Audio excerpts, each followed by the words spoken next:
Good morning. Happy Wednesday. Your day is going well. Good to have you here.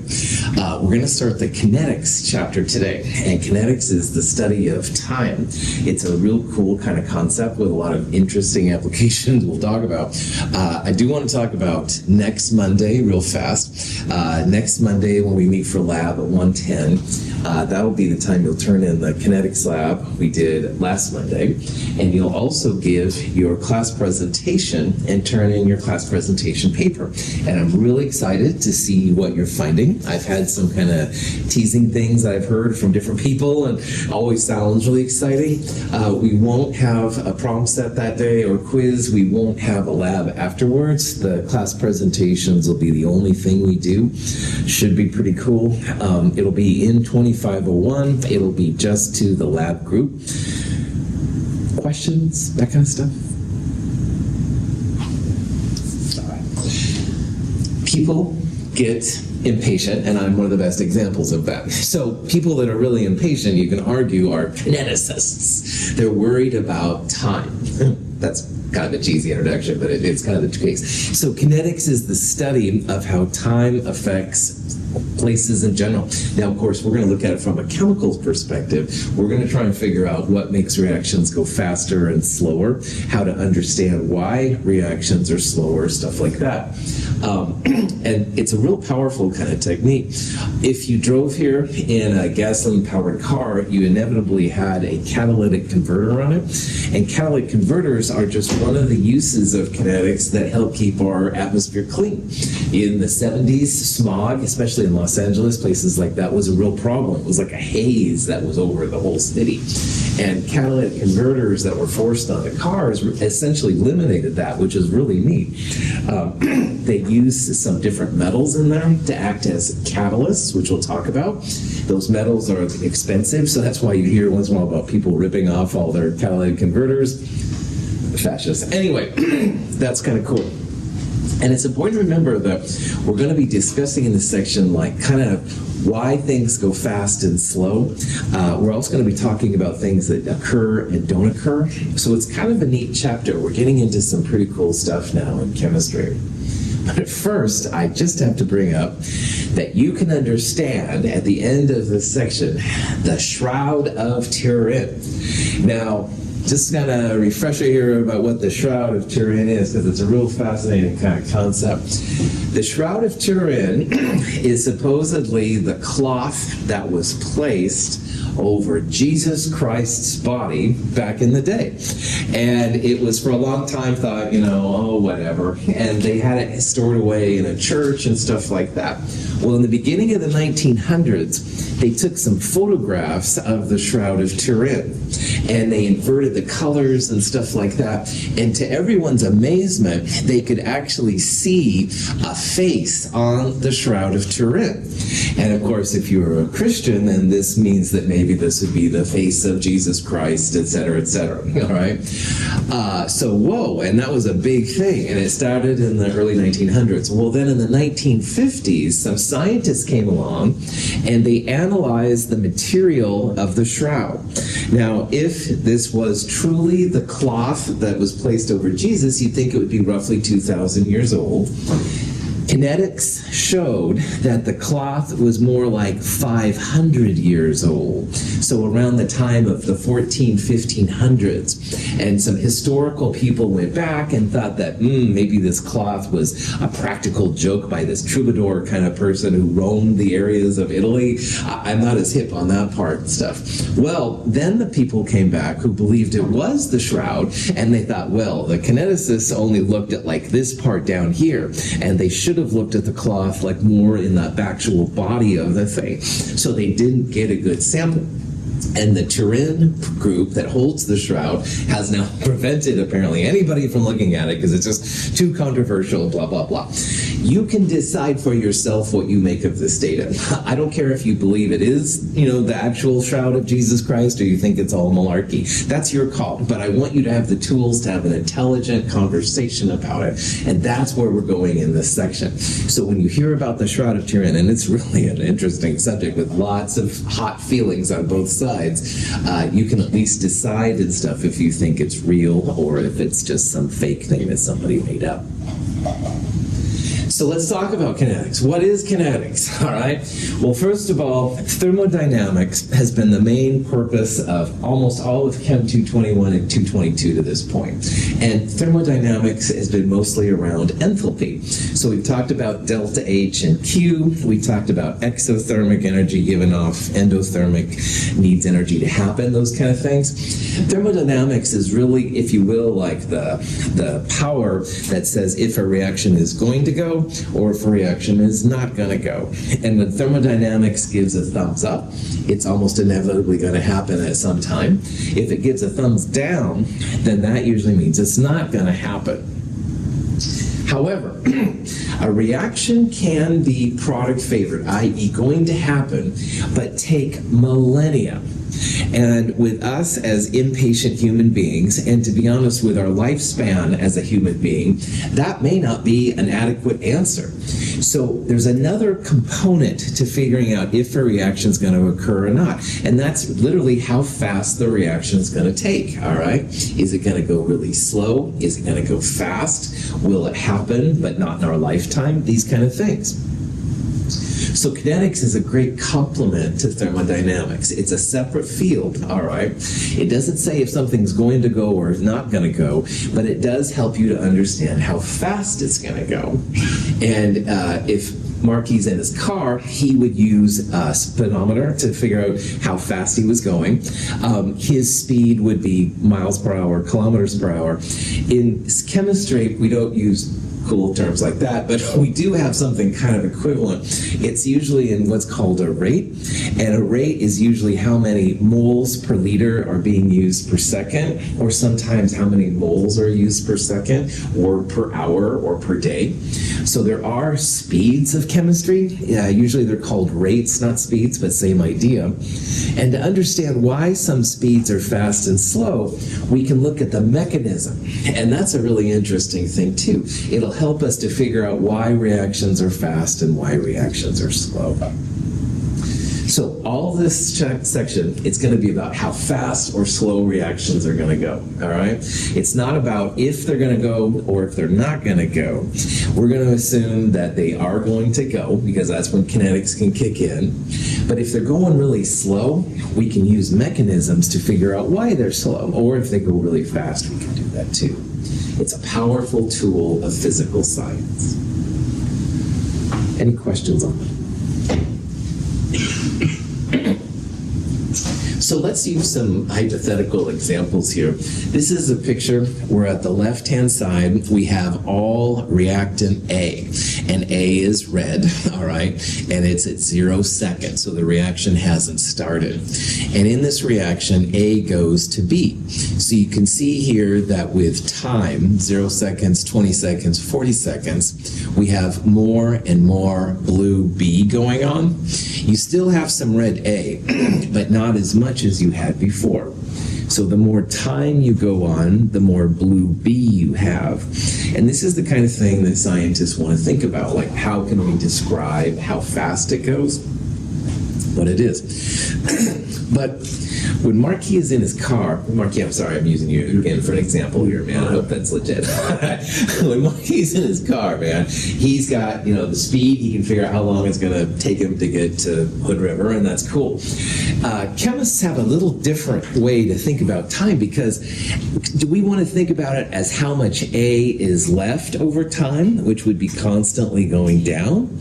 Or do you want to think about how much B is appearing with time, which is constantly increasing? So that's where the analogy with driving a car kind of begins to break down, because the reactants are going to constantly be used up, so their concentration is going to go down with time. On the other hand, B, the products, are going to constantly increase with time. So thinking about a speed or a rate in chemistry is going to involve both reactants and products. But reactants go down and products go up. We have to compensate for that as good chemists. So, This is the official definition of how you can talk about a speed in chemistry. So this is a reaction where you have N2O4 going into NO2. Now, N2O4 is a reactant, all right? And if you're going to think about a speed for a reactant, all right, it's going to be the change in the reactant over time. This is the delta symbol we've seen before. But the thing is N2O4 reactant is constantly going down in concentration. Like you'll start with 1 mole, go to half a mole, go to 0.25 moles, whatever. So, long story short, if you put a negative sign in front of a reactant, it turns your normally negative changes of reactants into positive numbers. And that's going to be pretty important to us here in a little bit. Now, over here on the right, we've got a product, NO2. It's constantly increasing in time, so the change of NO2 will be a positive number. You don't need the negative there. But notice how there's a 1/2 right there. Scientists would like to have one speed for one reaction. So when Marquis drives his car, it's not that the left wheel is going 60 miles per hour and the right wheel is going 70 miles per hour, right? It's one speed, all right? And chemists, scientists want to have one speed as well. And we want to have it for reactants and we want to have something for products. So if you go 1 over the stoichiometry, 1/2, that normalizes, that's a math term, means make the same. It normalizes the speeds between the products and the reactants. So, this might look weird to you if you haven't seen this before, but this is how scientists think about speed with reactions. And there's 2 things to remember. Number 1, if you have a reactant, put a negative sign in front of it, all right? And that just makes all of these speeds positive numbers. You don't need to put the negative in front of the product because it's already going to be positive. And the second thing to remember is you always go 1 over the stoichiometry. So this is 2. This has a stoichiometric factor of 2. We're going to put a 1/2 right there. This has a stoichiometric factor of 1, so we go 1/1 right there. This, my friends, is how you describe the speed of a reaction. And we'll see examples of how this plays out.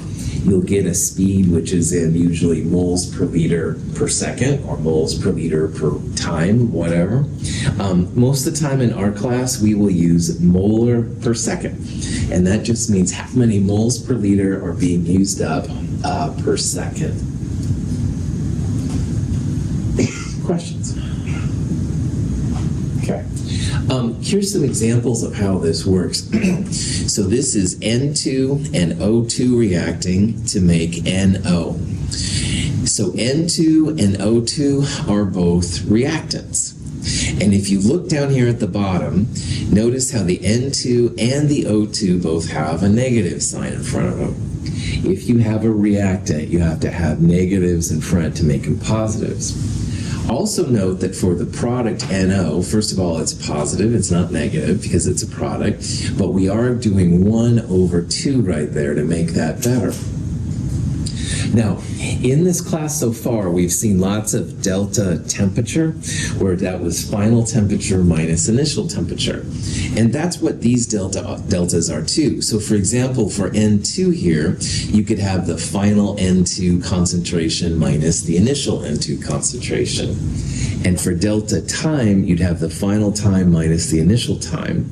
So this blue line here represents the reactants, and they're going down, all right? So let's say that Evan and I pick this spot and this spot. You can see how N2 at final would be about 10, and N2 initial would be maybe 18. So 10 minus 18 would give this a negative number, and that's why they put another negative in front to make it positive. All right, that's kind of the punchline here. Products, you don't have that problem. Products are constantly increasing, so final minus initial would be a positive number. So again, reactants, put a negative in front of them, and anything is going to, all of them are going to be 1/2 the stoichiometry. Okay. This is an example we'll talk about a little bit. This is a solution just of a blue dye, all right, you might use for tie-dyes or something. And we're going to add some bleach to it. Bleach takes the colors out of things. So what's going to happen is after you wait for so much time, in this case minutes, the concentration of your dye, which is represented by this graph, the concentration is going to decrease, all right? And probably eventually it would get to 0, but that's hard to say. Pouring bleach into a beaker of water in blue food dye converts the dye molecules into a colorless form. The timer indicates the progression of the reaction. If we plot the concentration of dye molecules at various times over the course of the reaction, we can determine the rate of the reaction. So in this problem, if you wanted to find the rate of this reaction, how fast the dye was eating it up, if you will, you would go final minus initial. And what they did is they used it looks like this, no, excuse me, wait a minute, 2 minus 3, so 3.4 is initial, and then 2 is right about there. That's kind of confusing. They say that that's 2. That doesn't look like 2 to me. But anyway, let's assume that that's right. They'll use final minus initial concentrations, all right? So that would be the 2 minus 3.4. And then on the bottom, they're using the delta T, 1 minus 0.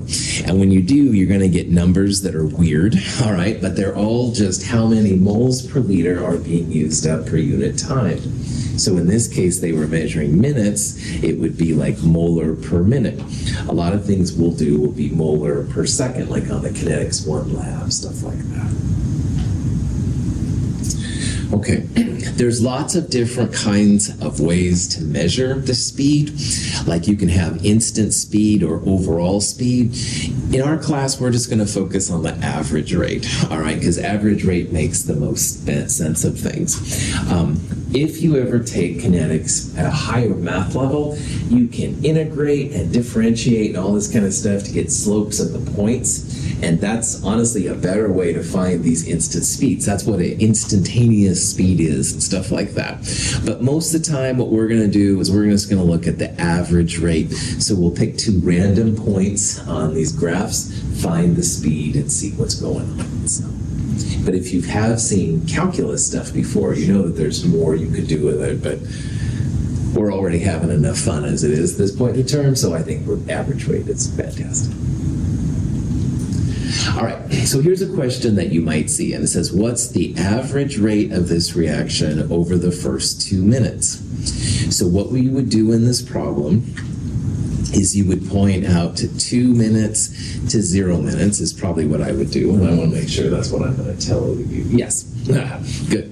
Now, what you would do is your bottom part is the delta T. That's how much time has elapsed. So it would be 2 minus 0 or 2 in the bottom.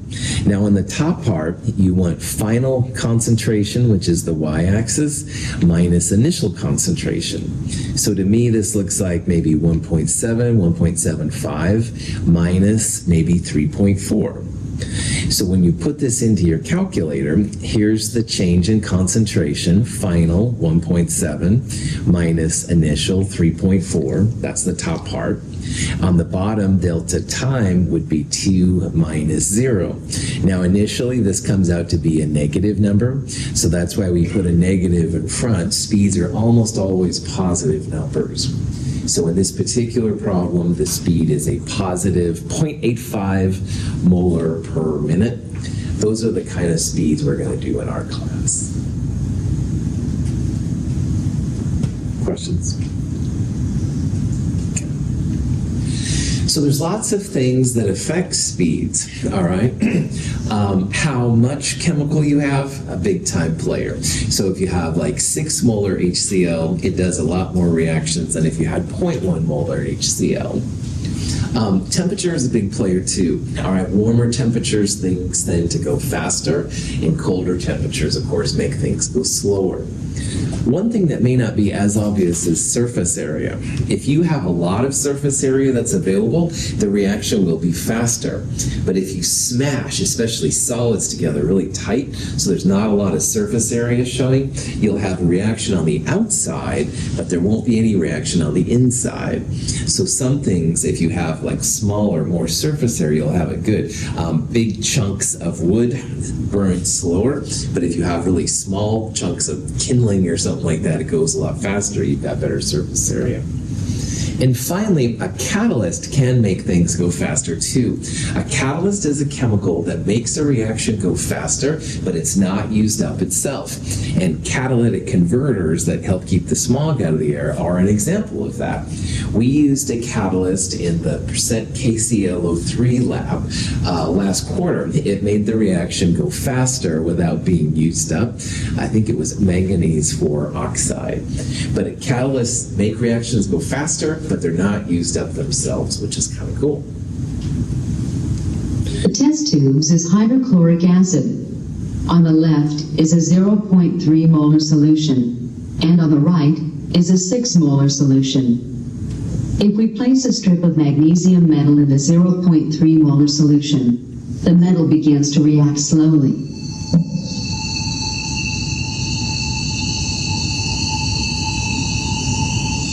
If we place a similar magnesium strip in the 6 molar solution, the reaction is much more vigorous.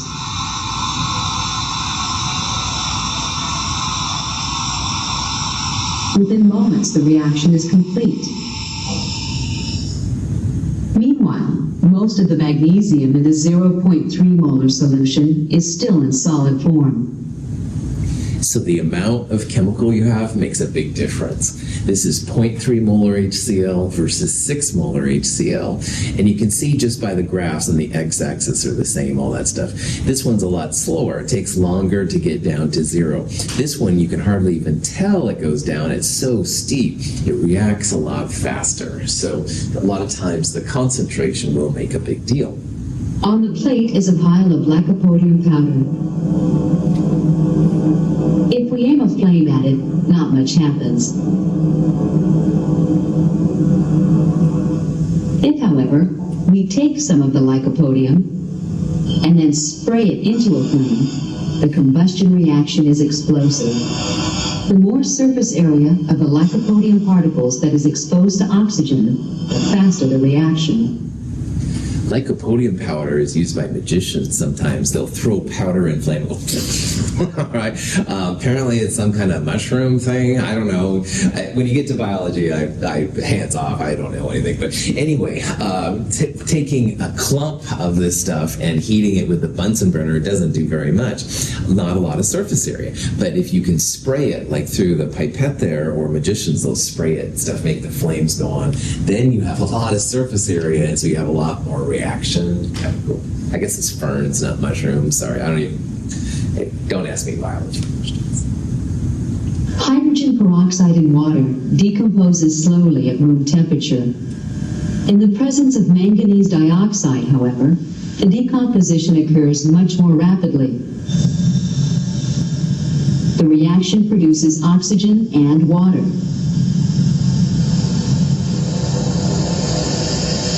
The manganese dioxide is not consumed or otherwise altered by the reaction. It serves only as a catalyst and makes the reaction occur more rapidly. So in the Erlenmeyer flask there, you've got a clear liquid. That's hydrogen peroxide. Nothing you want to drink, that's for sure. And after a while, H2O2 does break down to water and O2. So if you buy hydrogen peroxide in the store, it usually comes in a brown bottle. You're supposed to put it in the refrigerator. Hydrogen peroxide will react with light. That's where the brown bottle comes in. And lower temperatures makes it less reactive too. However, you add some MnO2, manganese 4 oxide, not manganese dioxide, by the way. But anyway, you add MnO2 in, and oh man, it goes gangbusters. It feels really crazy. You can see the air, oxygen coming off makes it kind of gas out and stuff like that. The cool thing about a catalyst is that in theory, you could take what's left, evaporate the water, the oxygen's gone, and you'd have all of your MnO2 left. So a catalyst just makes the reaction go faster, but it's not used up itself. We'll talk in this section why catalysts work, but having a good catalyst can be really powerful for a chemical reaction. And once in a while, someone will ask me, I want to be a chemist and I want to make lots of money. I'll tell them, work on a catalyst, because if you can patent a catalyst that'll make some kind of transformation happen, oh yeah, that's some good money. Is that potable water? Yeah, That's produced, would it be potable water? yes, in theory, yeah. I mean, you'd want to get MnO2 should be really dense. It should dissolve well, so you could like filter it off and stuff like that. You bet you could. You bet. If we pour equal amounts of hot and room temperature bleach into separate beakers of colored water, we see that the hot bleach on the left destroys dye molecules more rapidly than the room temperature bleach on the right. Temperature is a big time player too. So on the left-hand side, 54 degrees, the blue dye was almost gone almost instantly. It took a lot longer at about room temperature on the right. And this is really analogous to with my personal world. Like when it's nice outside, I'm like, oh yeah, cool. It's dark, dreary, cold. I'm like, so I'm more aware, alert, energetic when it's warmer. Chemicals are the same way, all right? Almost always. There's very few exceptions when they aren't more reactive at higher temperatures. So when you want to think about things that make reactions go faster and slower, these are the kind of things to think about. And concentration dependence is, I'd say, the number one thing, at least for room temp. If you're going to keep the temperature the same, the concentration is by far the most important part. So when you want to study a reaction to see what makes it go fast or slow, you have to figure out the rate, all right, change in concentration over change in time. And you've really got to figure out which chemicals make a difference in how fast it goes, all right?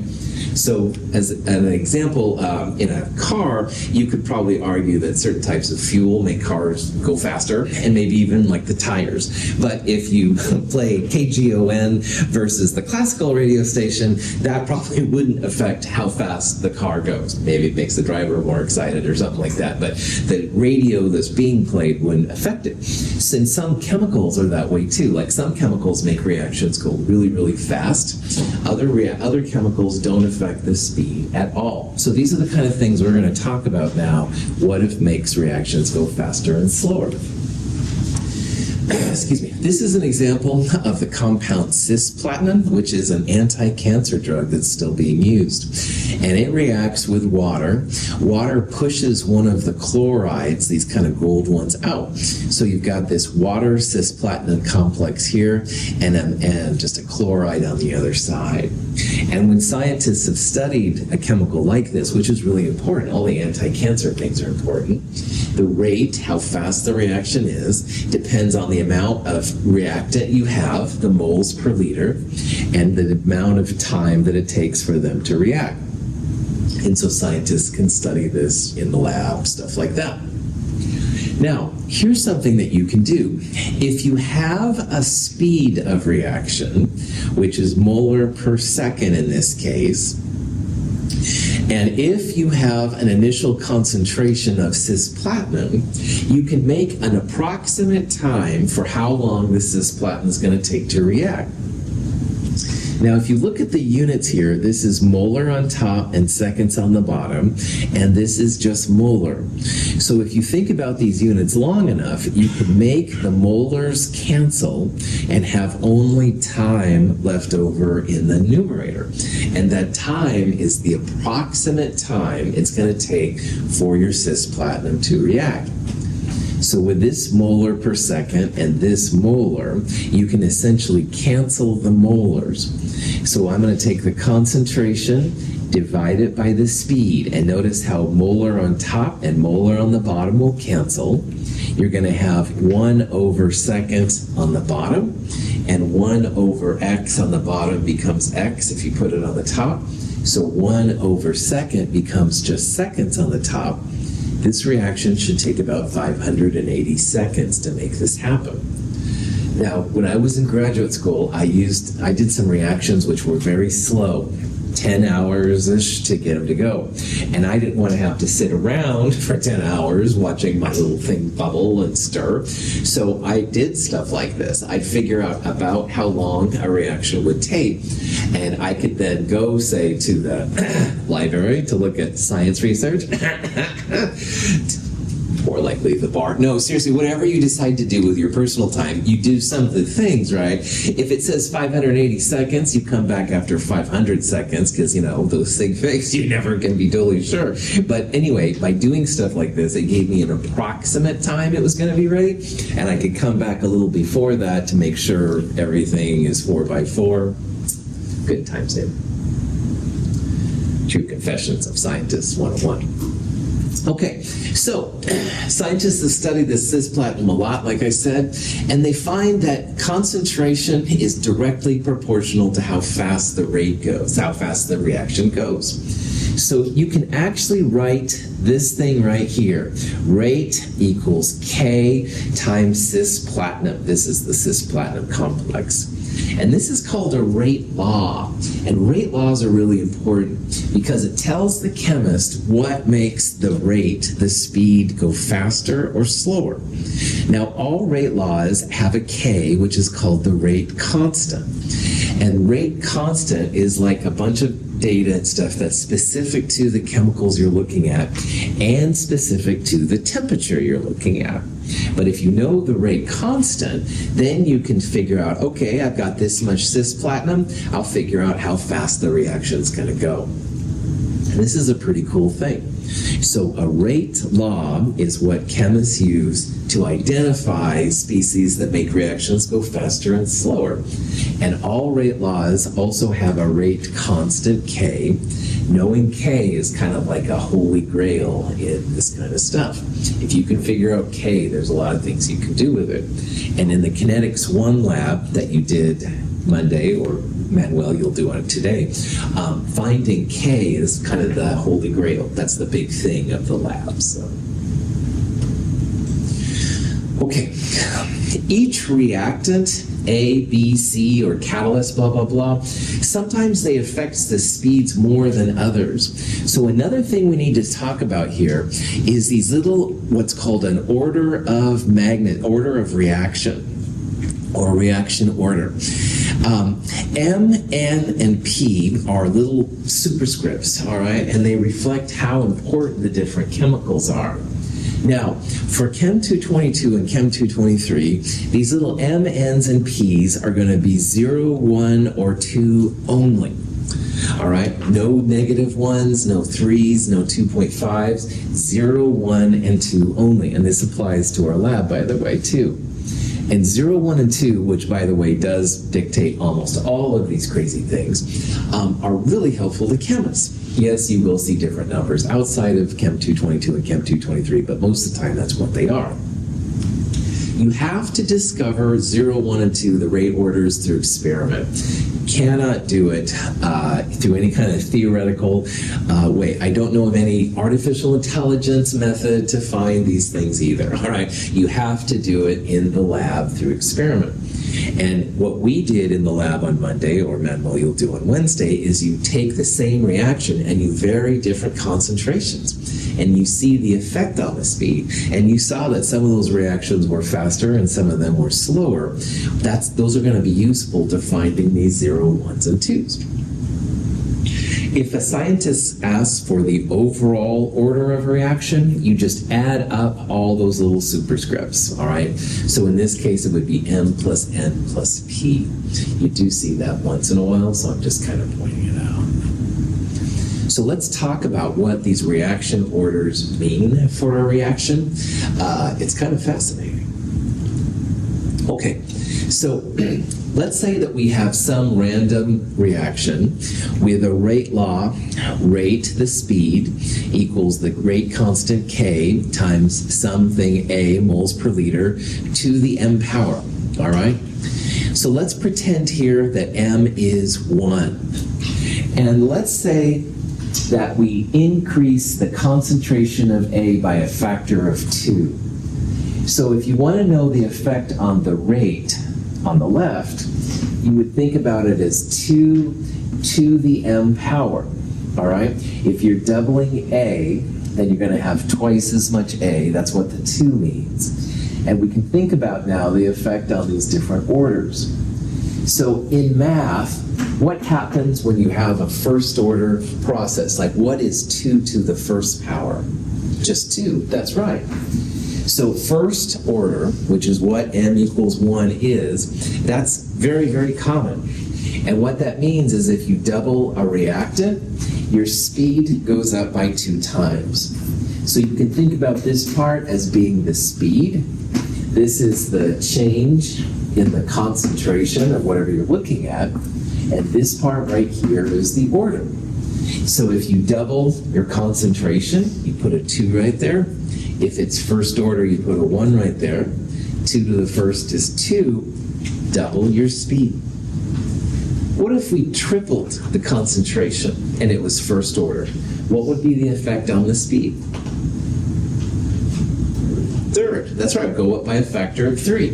You multiply 10 times the concentration, speed goes up by 10 times. Whatever you do to that reactant is affected directly by the rate. And this is a real common kind of reaction. So first order means you double something, speed goes up by 2. You triple something, speed goes up by 3. You only have half as much A, the rate goes down to 1/2 of what it was. Now, let's pretend that we have a second order reactant. So now we're going to double something, big 2, but it's a second order reactant. What is 2 to the second in math? 4, that's right.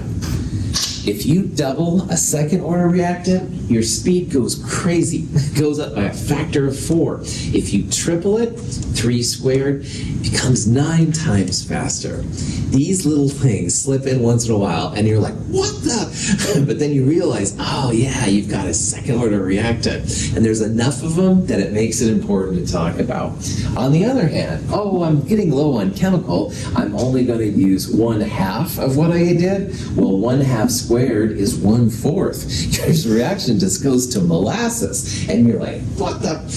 Anyway, that's the effect of a second order reactant. It'll make your reaction go super, super fast if you double it or triple it, or it'll slow it way down if you go to 1/2 or 1/4 and stuff. So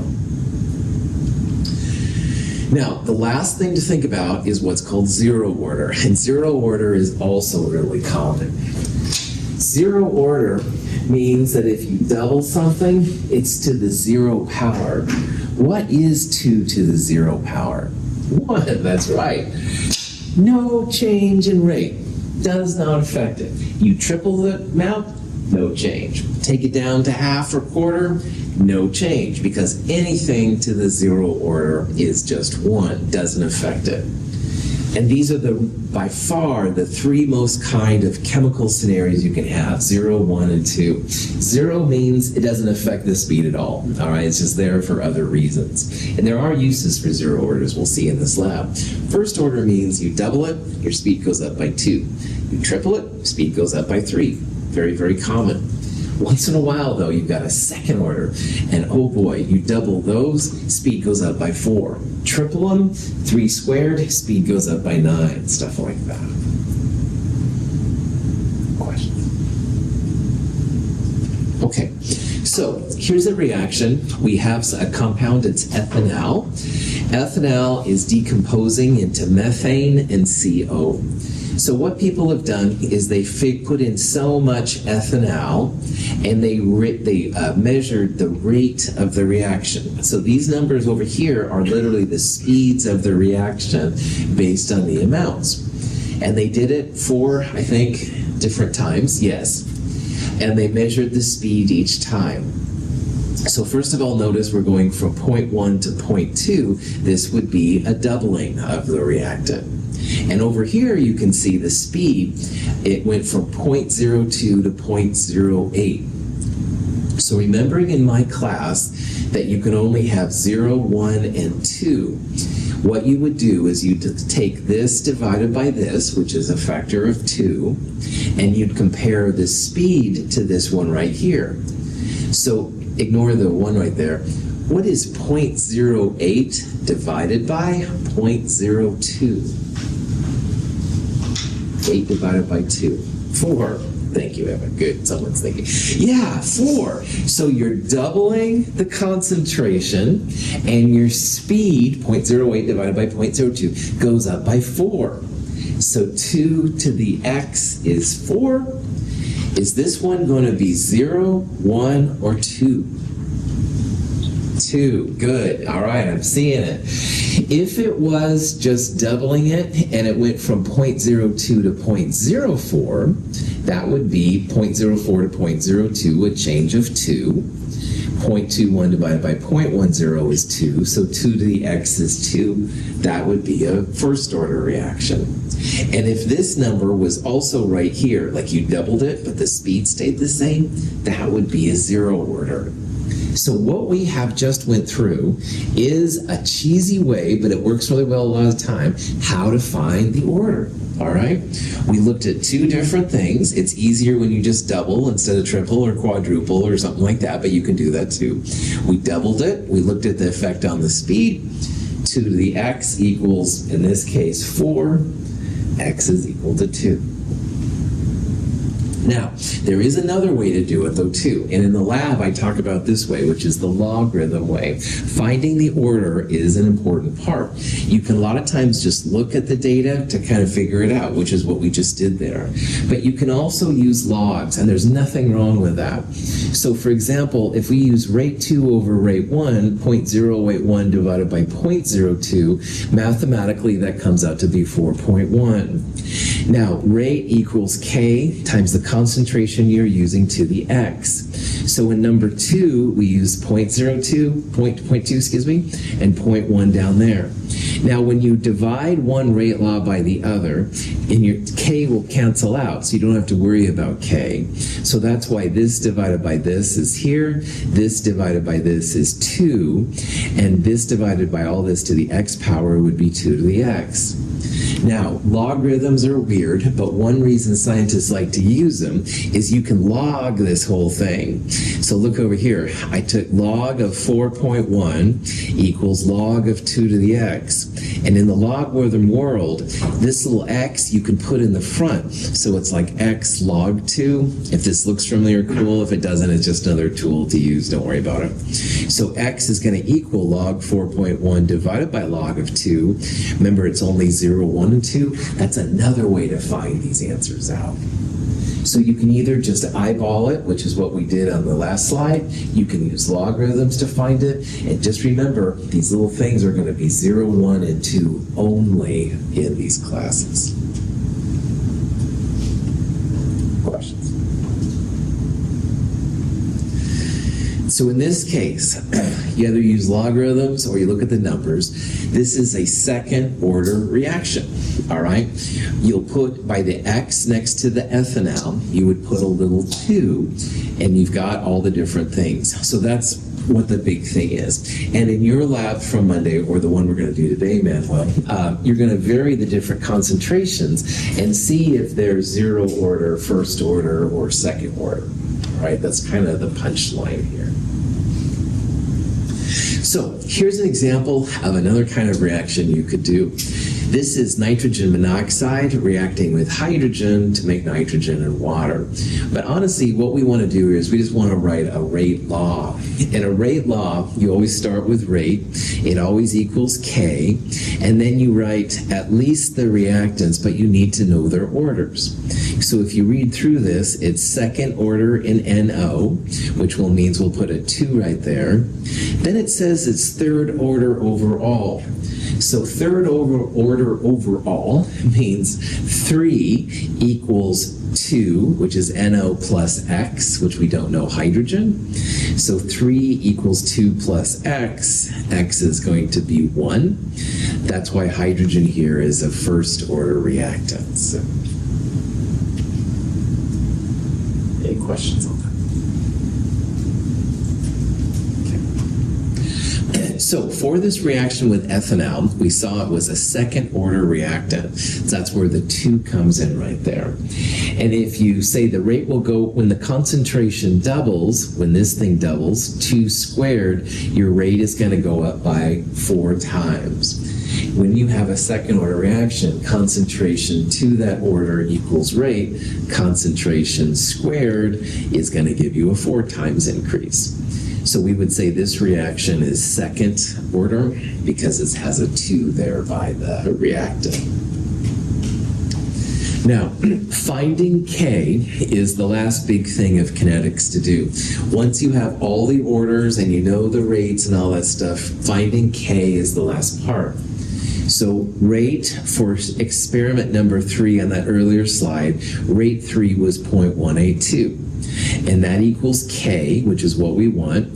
The concentration of the ethanol for experiment number 3 was 0.30, and we found from the data that it's a second order reactant. So you can see the only thing you don't know here is K. So K is going to be 0.182 divided by 0.3 squared. K comes out to be 2.0. Don't get real lost on the units of K. Most of the time, K is just listed as a number. There's no units associated with it. The units are not very helpful when it comes down to K. So once you have this number, then you can plug in any concentration of ethanol that you want to find the speed. And as a chemist, that can be kind of handy. Questions on that? The power of math, people!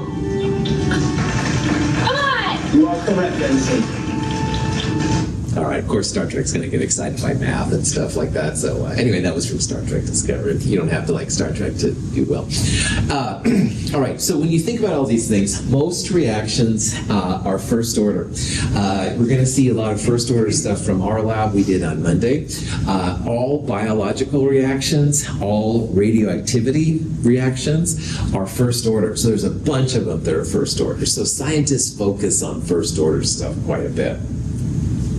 So if you have a first order reaction, rate, which is this junk on the left, equals rate constant K times the reactant concentration to the first power. Because it's first power, we're going to put a 1 right there. And rate, as we saw earlier, change in concentration divided by change in time. And there's a negative there because those reactants are constantly going down. And you're like, oh boy, that's really cool, Russell. Boy, what else kind of fun stuff can you do? Well, scientists who have looked at this long enough and have taken a little calculus, you can actually integrate this. And this is not a calculus class, so if this is totally alien, just shut your eyes and close your ears for just a little bit. But 1 over concentration, and then you integrate it, is something that can be done. And you can also integrate the other side. So again, if you do all of that, you end up with this crazy thing, which is actually super helpful. This thing right here is called the integrated first order rate law. So you don't have to understand any of the calculus. If that looks foreign to you, it's quite all right. But this thing, natural log R over R0 equals minus K2, super helpful to scientists, all right? If you know that you have a first order reaction, then R0 is how much you start with. R on top is how much you have left at time t, and K is the rate constant K. So, for example, if you study and you have this much at time t and you know the rate constant, you can find how much stuff you started with. On the other hand, you've got 37 grams of plutonium and you want to know how long it's until it's safe, quote unquote. Well, safe, you want to know how much is left at time t, a very, very small amount. If you know the rate constant, you can find out how long it's going to take. So there's a lot of cool uses for it. When they say that some substance takes 1,000 years to decompose, no one's waiting around 1,000 years, right? That would be crazy. But this law will help you to figure out how long it's supposed to take. You can also figure out like how much stuff was initially present in the conditions, which is really cool. So integrated first order rate law, hyper cool. Only for first order things. But everything in biology, to the best of my knowledge, and everything in radioactivity, radioactive chemistry, and most of chemistry follows first order rate law. So super, super cool. Show me how cool it is, Dr. Russell. Oh, good question, and student in the back of the room. This is an example of sucrose. All right, sucrose is just a sugar used in biology. Don't ask me what for, I have no idea. But like most biological things, it's a first order reaction. So the rate, biology, equals K, some rate constant, which they do know, K, times the sucrose to the first power. If the initial concentration is 0.01 moles per liter, how long does it take to go down to 90%? So you don't have to wait for it. No problem. R0, how much you started with. R is how much you have left at some time t. You want 90% gone, which means you have 10% left. And here's the rate constant K. Now you do have to use natural log. Don't use base 10 log log. But if you do that, you'll calculate that it's going to take you 11 hours to get that sugar down. So again, who wants to wait for your sugar to go down to that much for 11 hours? That would be lame. Integrated first order rate law will allow you to find out how long it takes. It's pretty cool. Unbiased, of course. Questions? All right. Thanks for being here. Have a good day. We'll do more of this on Friday.